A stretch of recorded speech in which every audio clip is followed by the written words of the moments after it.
Thanks, Tina, and I want to thank all my friends and colleagues in the AFRTC for having me again, and I want to thank everybody for coming tonight. How are we doing?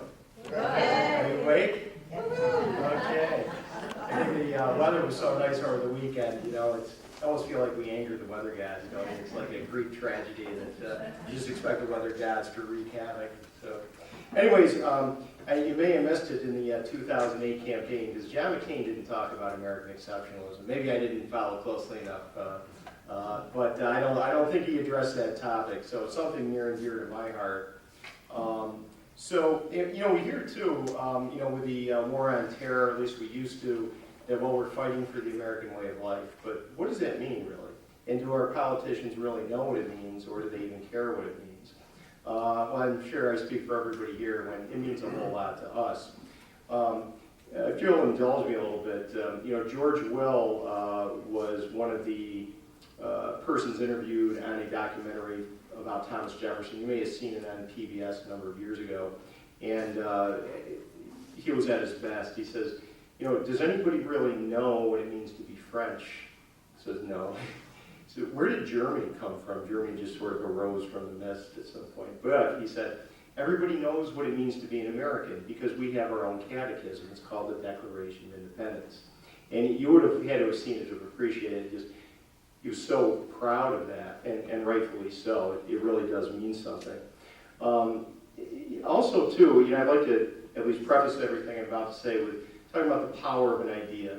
And, you know, the narrative that we usually get about the end of the Civil War is, well, Lee surrendered at Appomattox, Lincoln was shot, and that was it. Well, that's incomplete. There was a lot more to it than that. And also, it didn't have to end the way that it did. Because even after Lee surrendered, he only surrendered the Army of Northern Virginia. There were other armies in the field. Jefferson Davis actually was ready to fight literally to the last. He was ready for guerrilla warfare. Lee actually defied orders by surrendering. Joseph Johnston was under orders to take to the hills to fight to the last. Joe Johnston defied orders as well.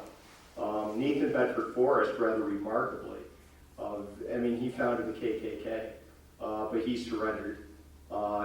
E. Kirby Smith surrendered, and Jefferson Davis ended up shackled at Fortress Monroe for a couple of years. But the thing is, it's remarkable, and I was listening to Professor Gary Gallagher, who's really, I think, one of the foremost historians of the Civil War. He said even he can't explain it. After all the 620,000 deaths, all the hatred, ripping this country apart, yet the country stayed together. And we can understand maybe from Lincoln's perspective, you know, why he said, with malice toward none, with charity for all, with firmness in the right as God gives us to see the right, let us bind the nation's wounds. That maybe makes some sense, but Lee, after all that, to come back and try to preserve the Union, and even after the surrender, he did a few things publicly that kind of toned down any type of sentiment to restart the Civil War. Joseph Johnston, to do what he did to defy orders was nothing short of remarkable. The reason I bring that up is, you know, we can tend to read history backwards by seeing what happened and then kind of going backwards and thinking it couldn't happen any other way. It could have, but I think what's also important is why did that happen? I suggest to you it happened because Lee and Johnston and even Nathan Bedford Forrest, Grant and Sherman, they believed in American exceptionalism. They said that this idea is so important. It's bigger than the 620,000 deaths. It's bigger than the Civil War. It's bigger than the people who are here right now. We have to save this nation for posterity. I would argue that that idea of American exceptionalism was even bigger than the Civil War. And it's something that really is lost in today's politics, but it shouldn't be. But what is this idea of American exceptionalism? Well, Lincoln said at Gettysburg, of course, gotta indulge me here a minute. I've been diagnosed with vocal cord strains. I gotta keep reading. That diagnosis was to the surprise of none and the delight of many. Well, we're dedicated to an idea. And what an idea it is, because I mean, you can look around here, or even I was in Atlanta, thanks to Tina's great travel work recently. What a cross-section. Atlanta's not really a southern city anymore, it's more cosmopolitan. but everybody's together. You have black, white, you have Asians, you have Mexicans. Affirmative action couldn't have that type of diversity. Yet, despite all those differences, we as Americans stand as one. And you know, it's interesting because President Obama promised a transformative presidency. We don't need to transform, we need a renaissance, right? I say we need to go forward by going backward, back to the Declaration and back to the Constitution. But if you look at some of these ideas, I'm going to borrow here from, a lot of you have read this, The 5,000-Year Lead, but just amazing when we're talking about American exceptionalism, the genius of natural law, that there is a law ordained by our Creator, I use that with a capital C, that is ascertainable by human reason, that applies always and everywhere despite creed or geography or ethnicity. The Founding Fathers understood the utility of having a moral people. They understood the role of religion in public life, the role of the Creator. All men are created equal. They recognized unalienable rights. Now they recognized equal rights, not necessarily equal results, much to the chagrin of today's left. They recognized the sovereignty of the people, and they understood the value of majority rule, but of course they protected minority rights. We have property rights, we have free market economics, we have checks and balances, we have power divided between the federal government and the state governments.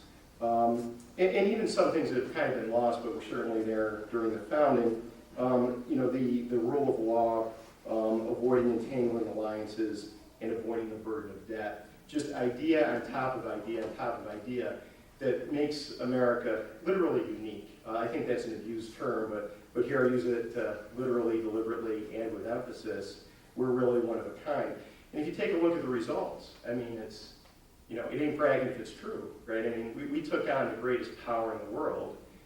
We defied a king twice, and we won. Not only in military reality, but our economic prowess in the 19th century, our being the arsenal of democracy in the 20th century, our universities being the envy of the world, medicine, our criminal justice system being the envy of the world, our athletes, the Apollo space program, technological innovation. We just had a private mission, if I'm not mistaken, to the International Space Station that, interestingly, didn't get as much ink as Trayvon Martin. But that's something to be proud of. And I would argue that all goes back to the idea of America, the idea that an ordinary man can do extraordinary things. Why? Because you're endowed by your Creator with certain unalienable rights. It means everybody has value. And if you have a government, like we used to have, designed to protect those rights, there's simply no limit. As I always like to say, if you can conceive it and choose to believe it, you will achieve it. That's what makes America special. And, you know, really, even when things are at their worst, America's at its best, really. You look at the Civil War, you know, so before FEMA, before, you know, all these regulatory agencies that you don't know exist until you read about in the newspaper. That's where the Red Cross was born. The relief efforts, look after Katrina, after 9/11, but even how we treat our enemies. I mean, you know what the Europeans did with Versailles. Okay, we got Germany down, and let's just make an example out of them. Well, that set the stage for World War II. Well, what did we do? Okay, yeah, we took it to Germany and Japan, but we also had the Marshall Plan. And of course, you know, I'm a Rocky aficionado, and as Paulie said in Rocky IV, you know, violent, who you calling violent? Because at least we don't keep our people behind a wall with machine guns, right? Our problem, of course, is just the opposite. We can't keep people away. And you know, the American citizen is just a marvel to behold. As I always like to say, we're a nation of heroes. It's the youth football coach. It's the mother of the newborn fighting sleep. It's the teacher staying late to help a student learn mathematics. It's a bright-eyed entrepreneur. And even if you look at our cinema, at least, you know, yeah, It's a Wonderful Life, Mr. Smith Goes to Washington, Rocky, Rudy at Notre Dame. It's all about heroes. And I'd argue it's all about that idea back in the Declaration that everybody has value and that you're endowed by your Creator and you can do absolutely absolutely anything if only you are unshackled and if only we have a government that's going to secure your liberties. There's nothing you can't do. And I would argue every time, whether it's a space program, whether it's our universities, whether it's athletics, whether it's technology, all those remain possible because of the American ideas. And I would also argue that, the reason that the Euromeanies have always been jealous of us is just that, it's jealousy. I mean, that anger doesn't really find a basis in the reason. That is good old-fashioned deadly sin of envy. And, Michelle Obama, Jeremiah Wright, Bill Ayers, and Keith Olbermann may not find much to be proud of with that history, but the Tea Party does, the AFRTC does. And, we're people of memory. And the elitists in Washington maybe never bothered to learn this history, but we here will never forget it. So, but why is that? More specifically, what are these ideas about? I suggest to you that in large part, it's because traditionally America is a very religious people. And that's a good thing, that's not a bad thing. And at least first, just a quick illustrative history. This was another talk that I gave, so I'm not going to burden you with a blow-by-blow description. But there's actually several Supreme Court cases that have acknowledged our history as a religious people. In fact, in 1892, Church of Holy Trinity versus the U.S., the Supreme Court described America as, quote, a Christian country, unquote. So, it's interesting because the ACLU and the mainstream media and our educational system, it's simply revisionist history, what they're doing right now. We're a very, very religious people. As recently as 1984 in Lynch versus Donnelly, the U.S. Supreme Court held there is an unbroken history of official acknowledgement by all three branches of government of the role of religion in American life from at least 1789. In 1774, the Continental Congress opened with a prayer. They appointed chaplains. They endorsed the first English language Bible in North America. You're probably already familiar, in the Declaration has 4 references to God. So the next time that some politician is accused of injecting religion into politics, you can say, no, it's in there. The document upon which we're founded has 4 references to the Creator. In 1787, the Northwest Ordinance provided in pertinent part religion, morality, and knowledge being necessary to good government and the happiness of mankind. Schools and the means of education shall be forever encouraged. So this is, again, another time where the utility of religion expressly was declared by our Congress. In 1789, Congress passed resolutions in both houses asking George Washington to issue a Thanksgiving Day proclamation. There's many quotes from the Founding Fathers. One of them, James Madison, Federalist number 37, anyone of pious reflection cannot fail to perceive a finger of that almighty hand which has been so frequently and signally extended to our relief in the critical stages of the Revolution. Alexander Hamilton also said that the sacred rights of mankind, sacred rights, are not to be rummaged for through old parchments or musty records. They are written as with a sunbeam by the hand of the divinity itself and can never be erased or obscured by mortal power. Boy, could you imagine if Mitt Romney said that? He'd probably be tarred and feathered. Many of the founders referred to the Constitution as a miracle. Of course, you can't have a miracle unless you have some creator causing the miracle. The Constitution refers to the blessings of liberty. Again, you can't have a blessing unless you have a creator to bestow a blessing. The Constitution also says that it was written when? In the year of our Lord. Okay? Sounds rather divine to me. I don't know, much to the chagrin of the ACLU. In 1814, the Star Spangled Banner's 4th stanza says, "And this be our motto, in God is our trust." Alex de Tocqueville, 1835, said, "I do not know if Americans have a sincere faith in religion, for who can read the human heart, but I am certain that they hold it to be indispensable to the maintenance of Republican institutions.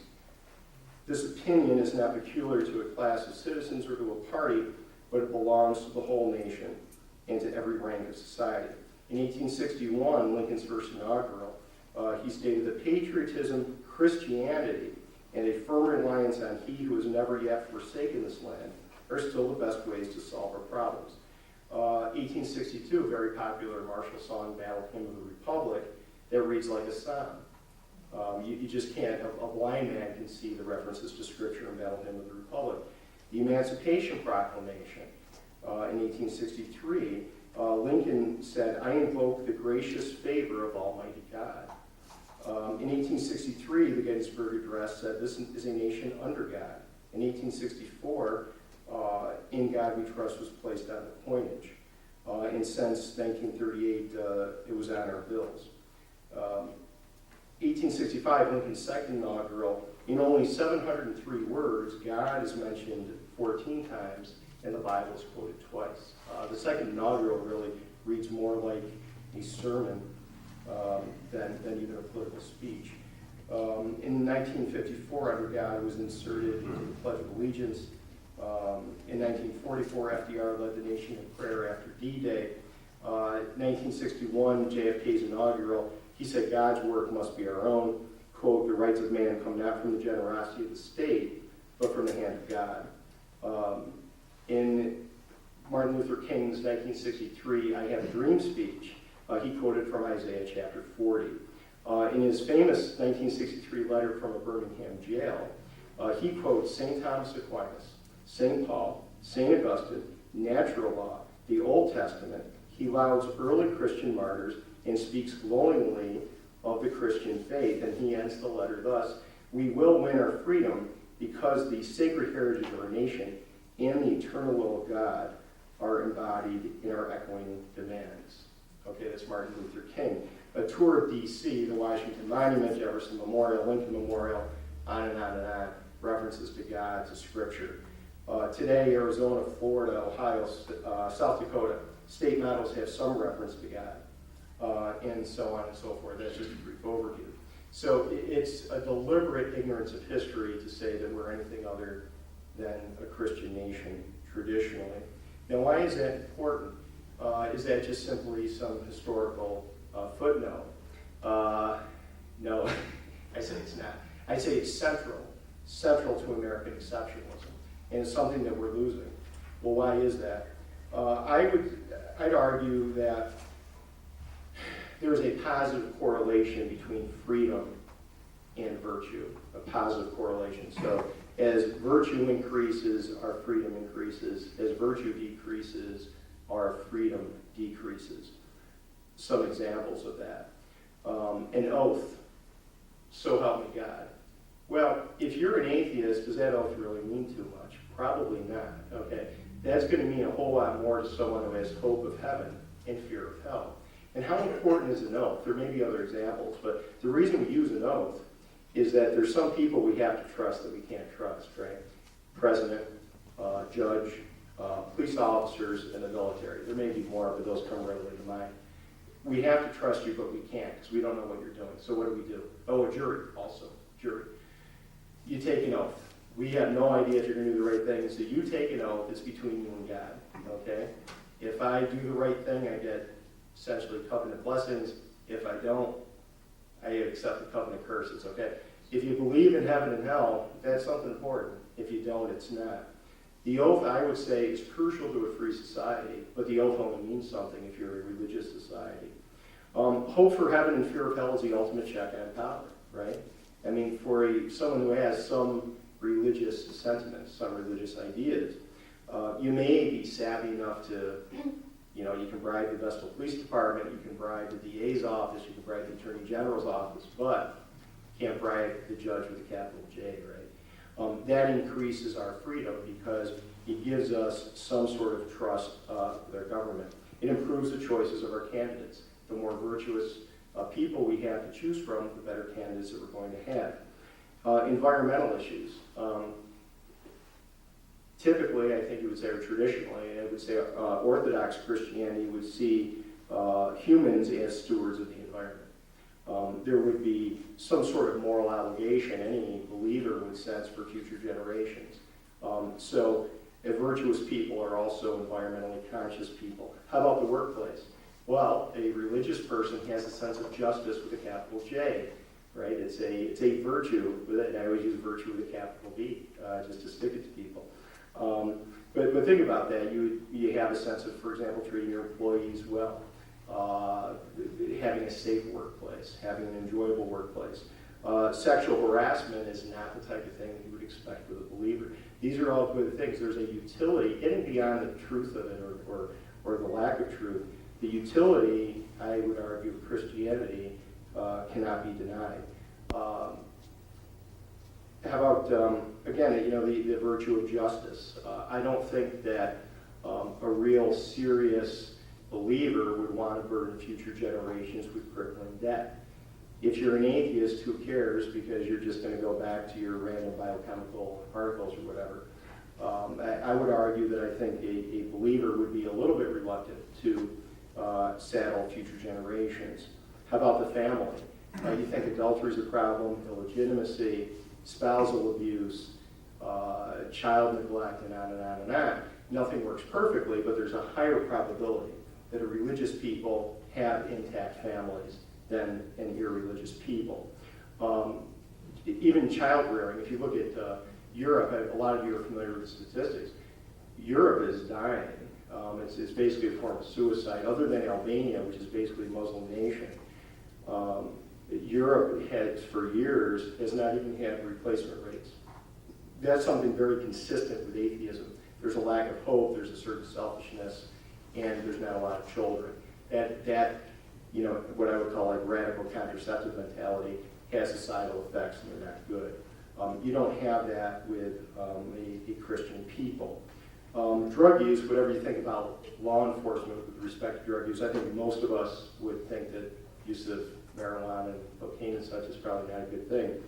I would argue that you would not expect to have a Christian using drugs. The body is a temple of the Holy Spirit, as St. Paul would have it.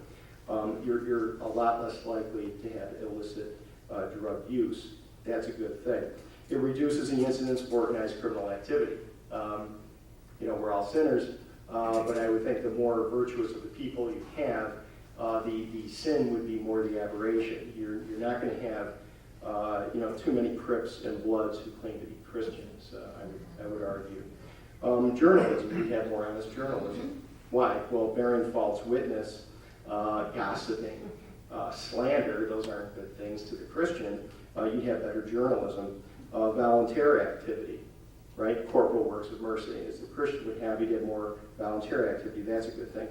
All things being equal, you have a more motivated populace. Why? Because it matters. Everything matters. Even if you don't know what the reason is, there's a reason for it. We're all made in the image and likeness of God. It matters. You have a motivated people. When you have, a European atheism, you have nihilism. Nothing matters, and what if it did? Theft and fraud. Well, it's a big disincentive to theft and fraud, right? For the Christian. Frivolous lawsuits. Don't think too many really serious Christians would be interested in filing frivolous lawsuits. And here again, getting back to the genius and perhaps the miraculous work of the Founding Fathers. Certainly old Europe had the Christian sentiment, but they had their excesses. You flip through a history book, some bad stuff happened, right? You had religious wars, you had Henry VIII, et cetera, et cetera. But we have the First Amendment here. So what did the Founding Fathers do? They took the best of Enlightenment philosophy, and they took the best of old Europe and put it together. That's just awesome. That's a good thing. And that's something that we're losing.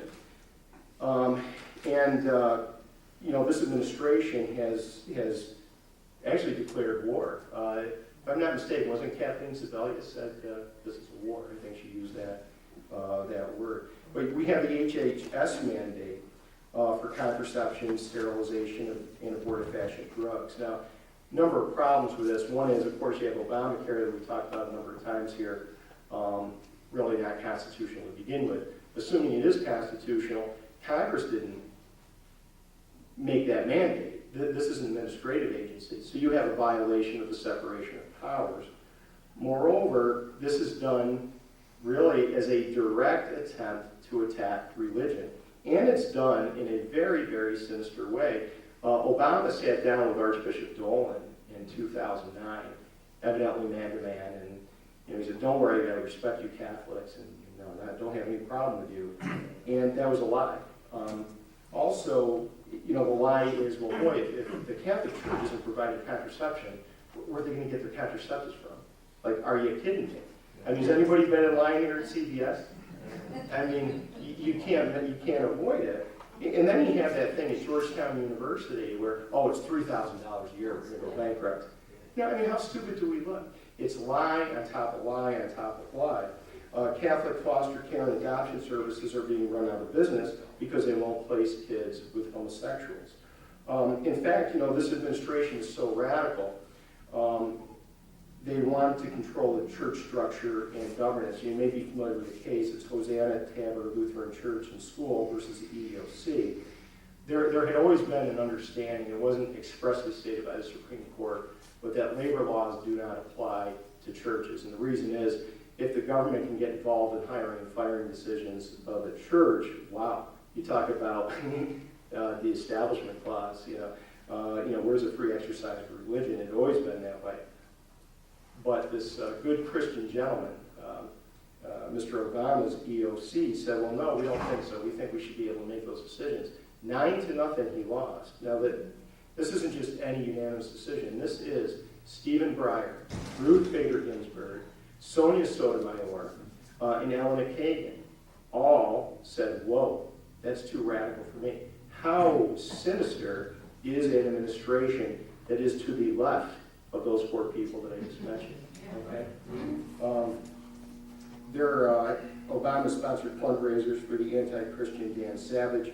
We, of course, not only have open gays in the military, but the Pentagon is now celebrating in some sort homosexuality. Not only has Obama endorsed gay marriage, but has argued that the Defense of Marriage Act is unconstitutional. So, a very, very hostile administration. I have a list here, and I think I could keep you here all night with this list, but about 54 different examples of Obama's hostility to Christianity. You may remember April 2008 said they cling to guns and religion and have an antipathy to people who aren't like them. In February 2009, Obama announced plans to revoke conscience protection for healthcare workers who refuse to participate in medical activities that go against their beliefs. Fully implements that plan in February 2011. April 2009, when speaking at Georgetown University, Obama ordered that a monogram symbolizing Jesus' name be covered when he was making the speech. May 2009, Obama declined to host services for the National Day of Prayer at the White House. April 2009, Obama nominated 3 pro-abortion ambassadors to the Vatican. And the pro-life Vatican, of course, rejected all 3. But it's a deliberate war on Christianity. And the thing is, even if this was in his heart, where does he find the time to do all these things? I mean, he's a busy guy. I mean, he's got golf, he's got the NCAA tournament, and he finds time to do all these things. In June 2011, the Department of Veterans Affairs forbade references to God and Jesus during burial ceremonies at the Houston National Cemetery. And you're familiar with, he keeps omitting references to God when he quotes from the Declaration of Independence, and on and on and on. I have to count this up, but there's at least literally 60 things that are deliberate, malicious, harassing types of attacks on Christianity, and in particular, the Catholic Church.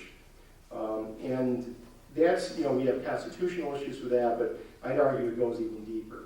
The more we lose our Christianity, the more we lose the very fabric of our culture. Not satiated with wrecking Christianity, he's cutting off our energy supplies. Coal is the nation's #1 electricity generating resource.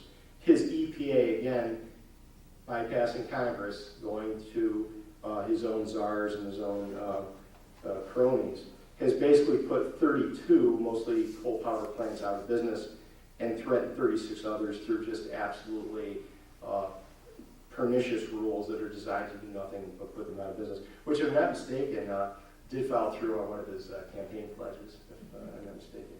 actively prevented drilling in a number of promising regions, including Anwar, Florida coast, Mid-Atlantic coast, and elsewhere. It's okay for the Chinese, the Brazilians, and I guess everybody else to drill. It's just bad for Americans to drill. He maliciously restricted permits for exploration of oil development. So while oil development is going up on private lands, he has not yet found a way to stop that. An 11% decrease of oil exploration on public lands in 2011. It's essential to have Canadian oil imports.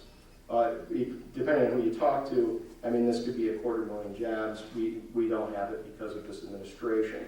We have the Chevy Volt, a car that nobody wants. We have the cylinder debacle. We have the Mojave Solar Project, which is a recipient of $1.2 billion taxpayer dollars, which is just money thrown away. He couldn't outright kill nuclear energy, so his administration shut down the Yucca Mountain Waste Repository to strangle the industry's growth. So what he can't do directly, he'll do indirectly. But you see a pattern here, okay? He's choking our energy supply. He is starving us of energy. And this is merely illustrative. You're probably familiar with EPA Regional Director Al Armendariz, if I'm pronouncing that correctly, who said he was caught on tape. He said his general philosophy is to, quote, crucify, unquote, oil and gas producers to make an example of them, as did the Ronins, okay?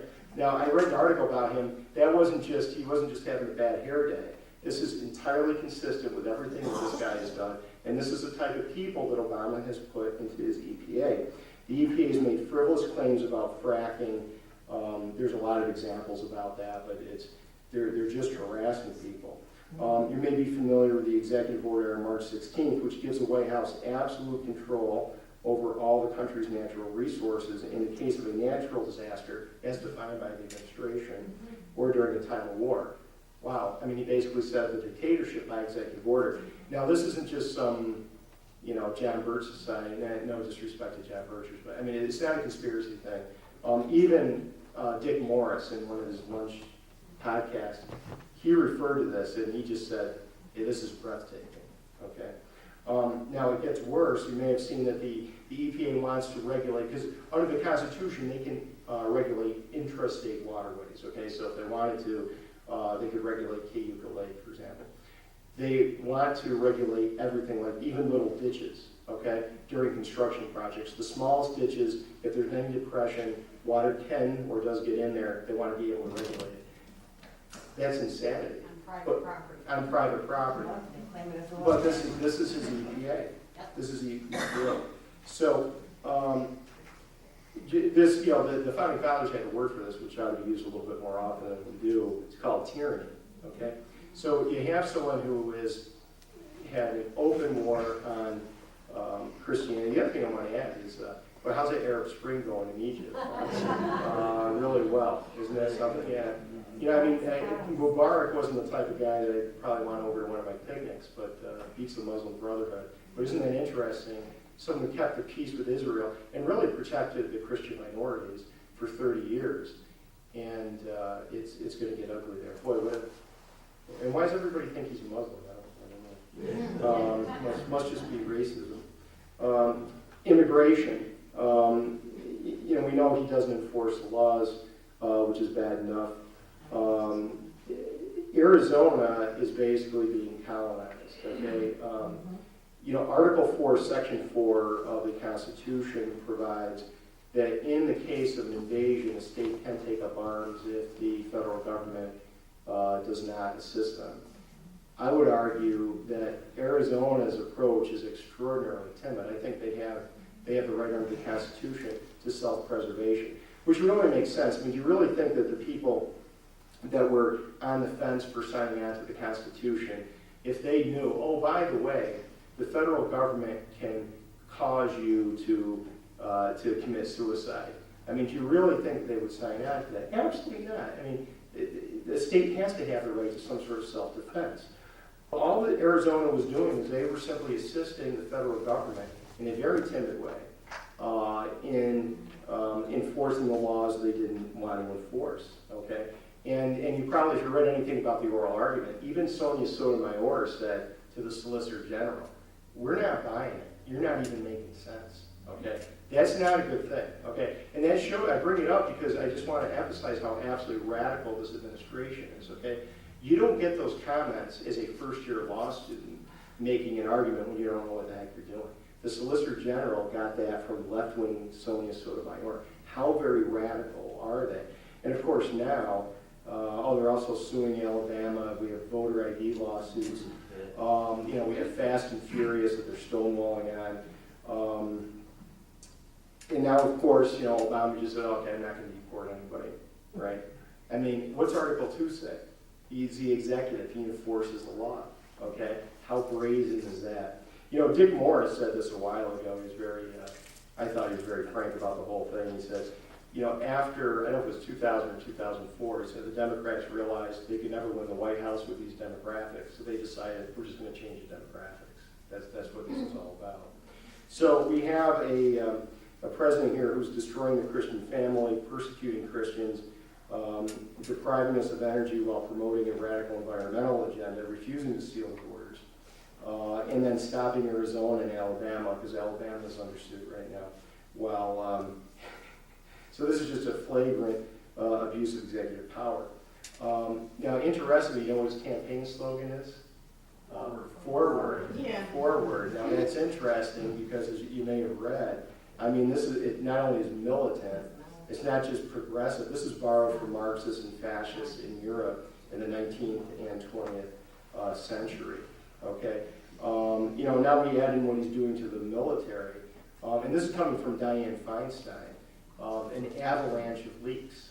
There's a good piece from Saturday's Wall Street Journal by Peggy Noonan, and she says, "Who's benefiting from all these leaks?" I'm going to quote from her. "That is not a mystery.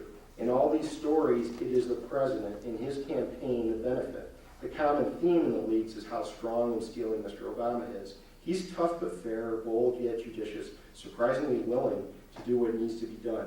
He hears everyone out, asks piercing questions, doesn't flinch. He is Abraham Lincoln, vampire slayer."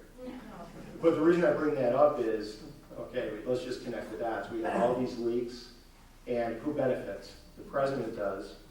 Who's investigating these leaks? Eric Holder. Okay, we'll see where that turns out. Okay, Ronald Reagan in his first inaugural address in 1967 observed that freedom is a fragile thing and never more than one generation away from extinction. It is not ours by inheritance. It must be fought for and defended constantly by each generation, for it comes only once to a people. Those who have known freedom and lost it have never known it again. Okay, so those are just some of the lowlights of the Obama administration recently. But what do we have on the other end here? Well, the Republican Party, and where's the Republican Party got in this nation? Well, since 1964, all levels of government have spent $15.1 trillion on the war on poverty. Government's expanded. We've had illegal wars. Society's been corroded. Our judiciary is corrupted. We have the breakdown of the family. We've had the advance of the gay agenda. But some people like to say, yeah, but the Republicans are the good guys. They're the guys who are fighting this. And even if they're not, as a really good friend of mine says, he goes, well, yeah, I hear you, Jim, but you know what? The Democrats are the evil party and the Republicans are just a stupid party. So kind of like, the old Brooklyn Dodgers, oh, it's Dem bums, they can't get out of their own way, but they mean well, trying to do the right thing.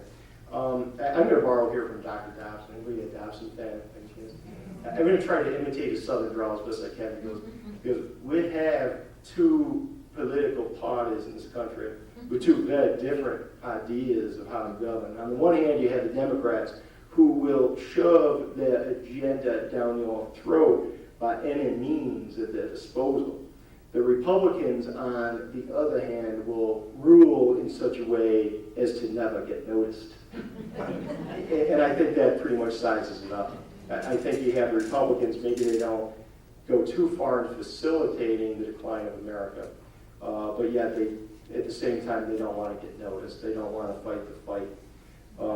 You look at Bush 41, increased spending, went back on the No New Taxes pledge.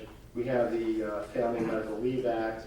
and they're really bad American with Disabilities Act. Any employer ever get hit with any ADA claims or threatened claims or anything? And it's good for attorneys. I mean, that's like the ADA alone is, you know, a full, it's a jobs program for attorneys. It's really great when you have a corporation that can pay your fee. However, it's not really good, and that was Bush 41. Well, then what about Bush 43?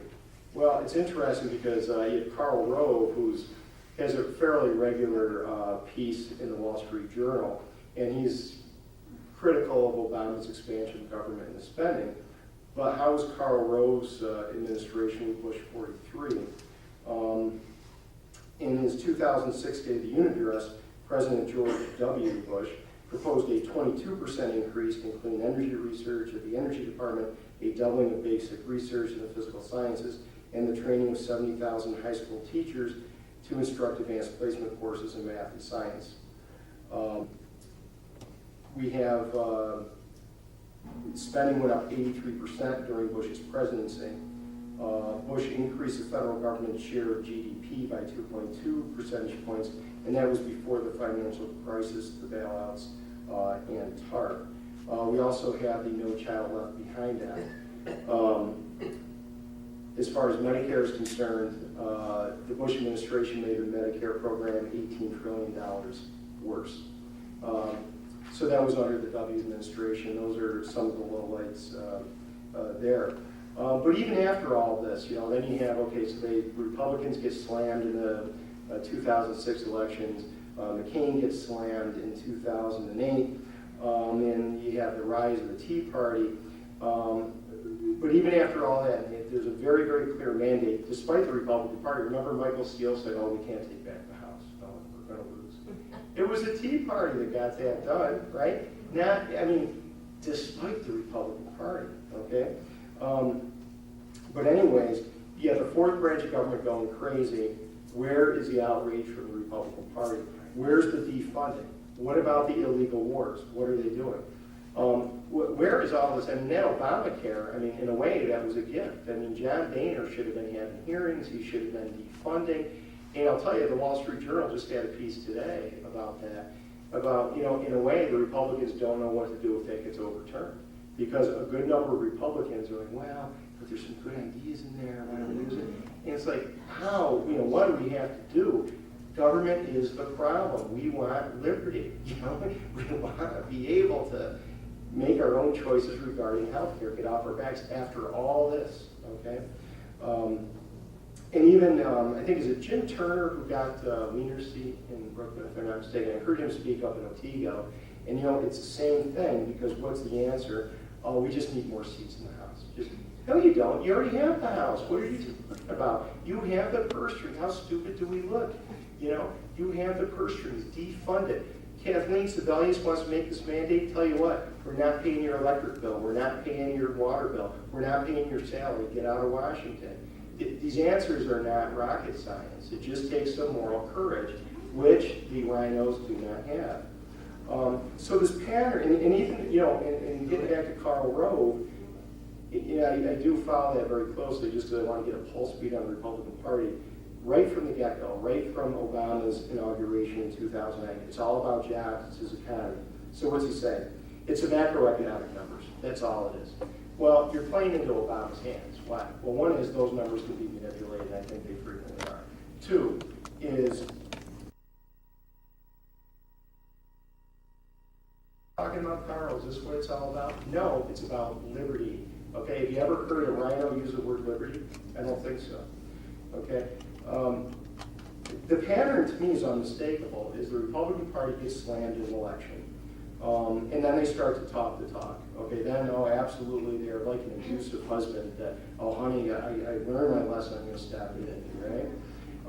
The flowers, I don't know this from personal experience. The flowers and the chocolates and all that, okay? Then they gain seats, and then they say, well, that's good, but we need to gain a majority to get our agenda going. Then they get the majority, then what do? They revert to the go along, get along, right? Then, when there's criticism from the right, what do? They will insult us, right? Like calling us hobbits, purists, right? Even Ann Coulter, I mean, boy, you talk about a loose cannon. If you read her online, I mean, she had some vicious stuff. For anyone who had the audacity to raise an eyebrow about Mitt Romney, what were called purists, and even the Wall Street Journal, about people who questioned the government's power and the war on terror. Just vicious stuff that they don't say about anybody else. They'll do that, and then they'll extol the supposed virtues of compromise, and then convince us, like battered women, well, we have nowhere to go anyways. What are you going to do? It's a two-party system, okay? Then they get slammed, and then the cycle repeats. So am I just cherry-picking the bad stuff about the Republican Party, you ask? No. And I'll tell you why. Speaking of demographics, they're not pretty. Whites are now account for less than half the births in the country. The median age of whites are 43, increasing. The reason I bring that up is that's where the Republican Party gets their votes overwhelmingly is from whites. The blacks, 95% of the time are going to vote Democrat, and they've been written off. Hispanics, the statistics I've read, all things being equal, 60 to 80% are going to vote Democratic. Okay, Hispanics have a 53% illegitimacy rate. These are not Republican voters, okay, and the Republicans know that. So what's their answer? I think our answer would be, why don't you build a wall from Brownsville to San Diego and make it look like the Atlantic Wall in 1944. Their answer, though, is, well, hey, why don't we pump money into education, and that'll be good, and then we'll educate these people and all that. Well, a couple problems is if you read any statistics, not only is this ineffective, it can be largely counterproductive. Anybody here have any criticisms of the public education system?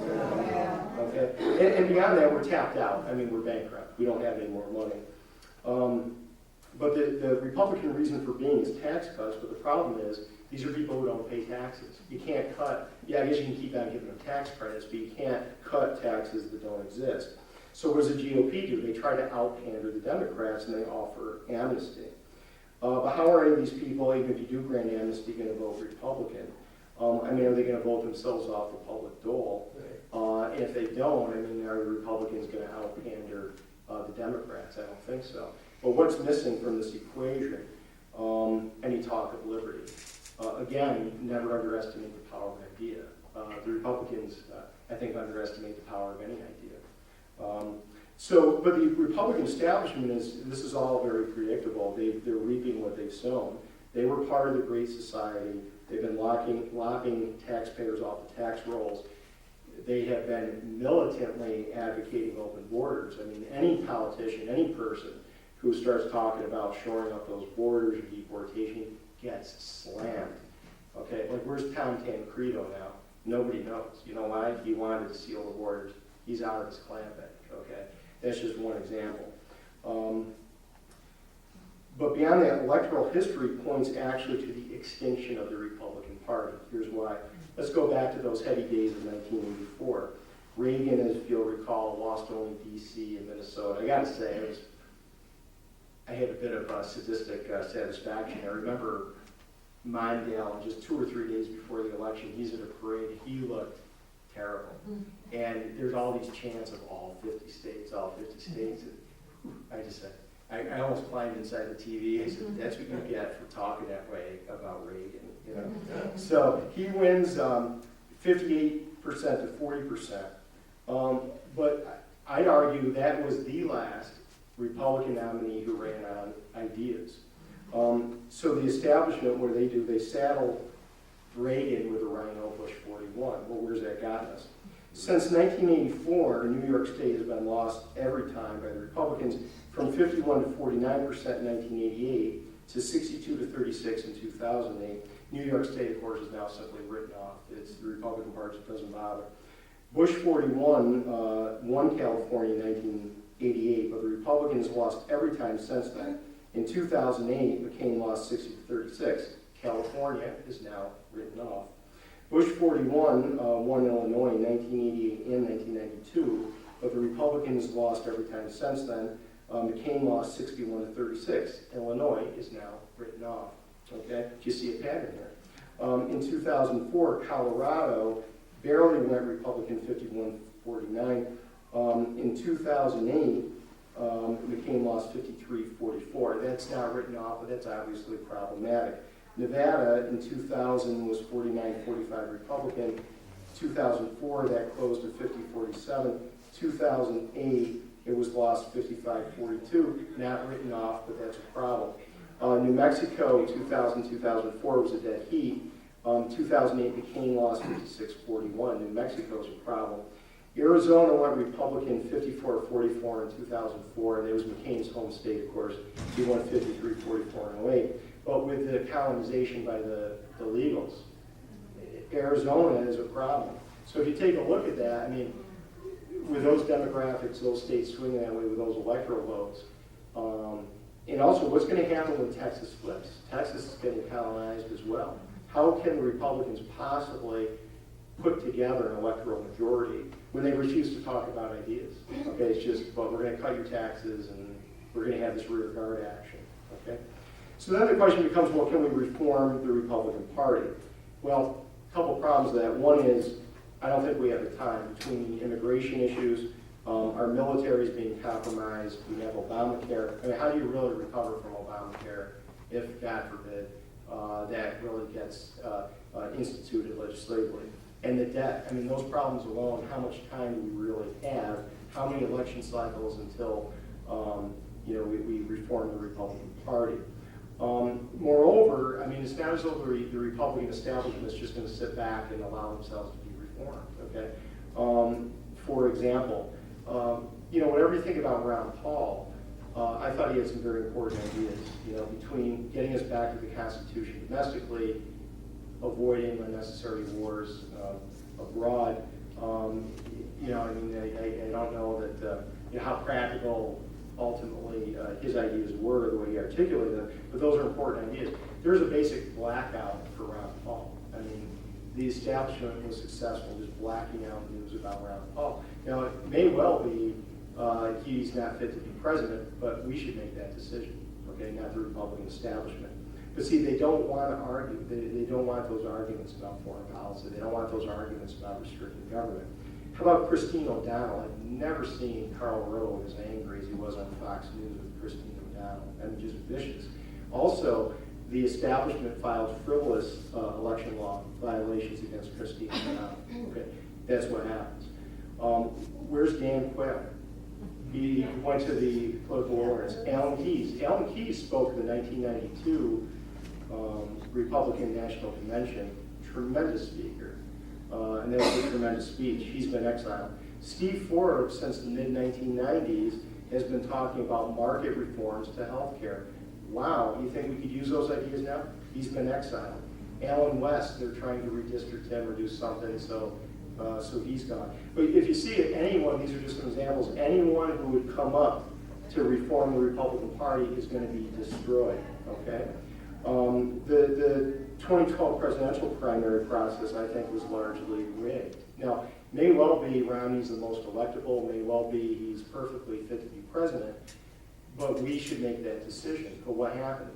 Well, you had, Michelle Bachmann was a Tea Party favorite, but when Rick Perry came on the scene, immediately, it's a two-person race. That obscured Michelle Bachmann, so it focused the spotlight on Rick Perry, right? But as soon as he said Social Security's a Ponzi scheme, I'm like, yeah, that's what we've been saying for a long time. He gets slammed. I mean, Dick Morris, which generally I like, has this really, pseudo-intellectual, dishonest criticism of Rick Perry. He gets slammed. Then you have Herman Cain, right? Karl Rove, again, facilitates the, and I don't even, you talk about baseless allegations, I don't even know what the allegations are. Does anybody know? I never even heard specific allegations. But Karl Rove facilitated with a really remarkable statement. Said, "Oh, well, Cora Allred is the attorney for the plaintiff, so there must be something to it." Are you kidding me? I mean, that's like, well, they went to Broome County, so they're going to get a lot of sun. I mean, that's just simply false. Okay? And then Rick Santorum comes out of the scene as kind of the dark horse, and then Dick Morris too comes out and he slams him. Newt Gingrich, which I'm really not saying that his canvassing ended. But when he was threatening Romney, did you read Drudge during those days? I've never seen it. I mean, just article. I mean, normally Drudge has like 52 different articles. For about 2 weeks, 98% were just these these Gingrich attacks, okay? Well, why do I bring this up? The establishment made darn sure that what they would do is they would isolate any challenger, get them focused on, and then destroy them. And then one by one they were picked off. Rodney's the only one standing. The reason I bring that up is that the Republican establishment will not allow themselves to be reformed. Even out in Arizona, now you have Scott Walker, Tea Party candidate. It's about ideas, and we know how well he did. He did better on the recall than he did originally. In Arizona, for a Gifford seat, the Republican lost that. He's getting hammered on entitlement cuts, would not defend it, he lost, okay? That's a good juxtaposition, Tea Party ideas versus Republican wimpiness. This is also consistent with my experience. I mean, I ran twice for county legislator. I'll just say democracy gets in the way of good ideas. I won't tell you how it ended. But the advice I got was, oh, if you're not talking about taxes or garbage collection, people don't want to hear it, don't talk about it. Someone from Deputy Preston's camp, I said, boy, how impressed I was with her speech. I understand that the local establishment doesn't like her to talk that way, okay? There was some New York assemblyman up in Otsego a couple weeks ago, well, more than about a month or so ago. You can tell he's very, he even came out and said, he goes, well, my people don't like me to talk at these tea parties, and he just kind of paid some lip service, and then he got the heck out of there. Rush Limbaugh, for whatever it's worth, says repeatedly the establishment, all they're really concerned about is they're really worried about what CNN or the New York Times is going to say about them. Sean Hannity is always shouting people down. Do you agree, Ted? Absolutely. He's always shouting people down, but including people coming in from the right. Okay, if they're going to challenge the Republican Party, they just get shouted down. I remember, this is back in like about 06, but some lefty came in and said, hey, Sean, I know what you're talking about. Bush is great. We got, spending's going up and government's expanding. He's doing exactly what we want. Shout it down, okay? But they don't want to get challenged. Again, with Obamacare, the Republican Party, I mean, whether it's struck down in whole or in part, I don't think the Republican Party establishment is going to do anything about it.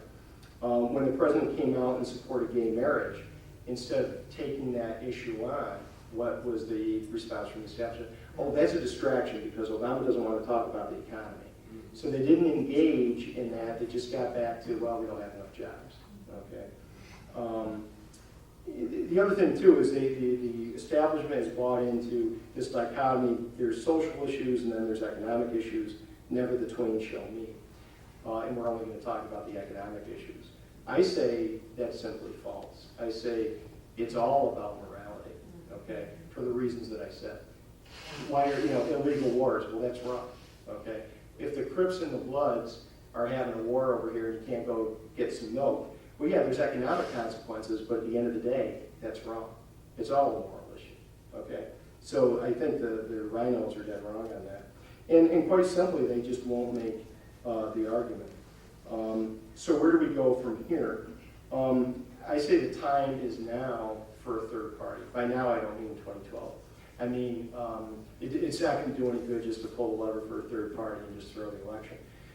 It's far too late for that. But looking ahead to 2014 and 2016, we know where this is going. Even if Romney wins, it's going to be the same old song, right? It's going to be the third term of George W. Bush, which I guess beats Barack Hussein Obama. But we don't have the time, depending on who you talk to. We're going bankrupt in like 2037. That's what you talk to, maybe sooner, okay? It's time for a third party. And it's time to take what you can get. I mean, maybe you don't get the presidency in 2016, but maybe in 2014 you get a couple House seats. And that could make a difference because, again, with the purse strings, if you just had a few House members, being a third party, they're not going to be beholden to Boehner. If anything, they'll want to stick it to them, right? No, the debt ceiling's not going up. No, we're not going to fund this. Department of Education, where's that in the Constitution? We're not funding it.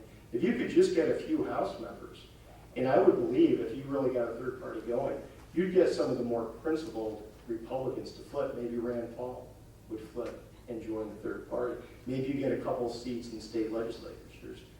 Maybe you get a couple of gubernatorial seats. And that's going to spread because, again, it's the power of an idea, okay? Going way back, where are the Whigs right now? They're in the history books. Why? They didn't take a stand on slavery. The Republicans did.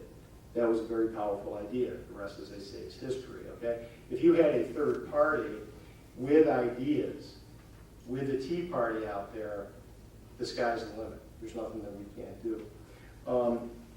But there's, I think, a good reason for being optimistic here. I think the insults, particularly coming from the rhinos, yeah, you know, I don't like to be called names either, but that betrays a weakness. Why do they have to call us names? Why does Sean Hannity have to shout down callers? Why do people like Tom Tancredo have to be exiled? You know, why does Fox News, why are they afraid to have Ron Paul's views aired? Why is that? Well, they're afraid because they can't make the argument, okay?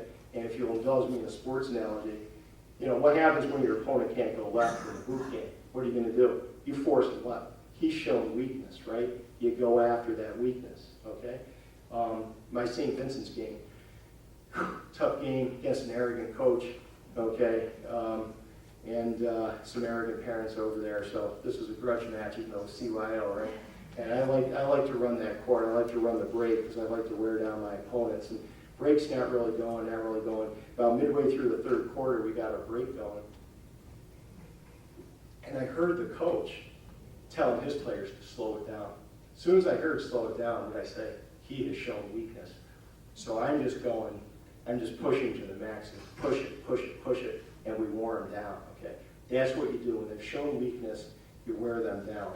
So, and even now, if you look at what's happening, the propagandists in the media have dragged out Bush 41. See, Bush 41 is a hero, right? Yeah. Because he compromised. Oh, and they say that with a sigh of relief, he compromised. Bob Schieffer said, it's just, this town is so, and he was so pained by it, that there's such a divide in Washington, and we got to elect people who are really just going to, I don't know what his words were, basically compromise, okay?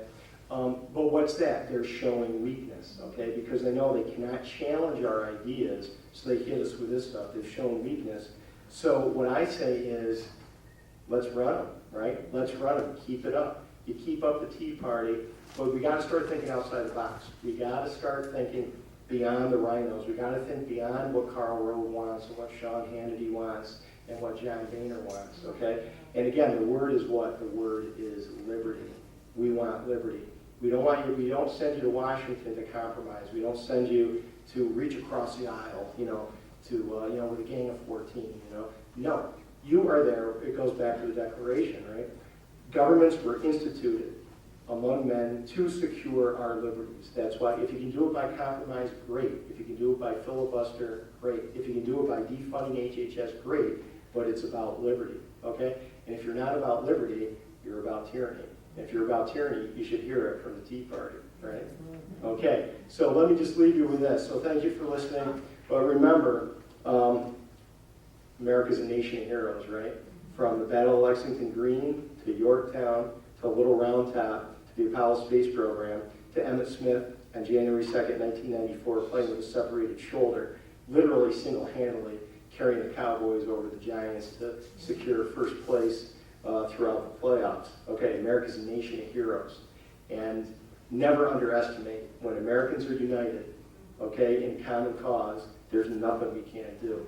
Okay, so I said it before, I'll say it again, unleash the hero. Okay, thank you very much.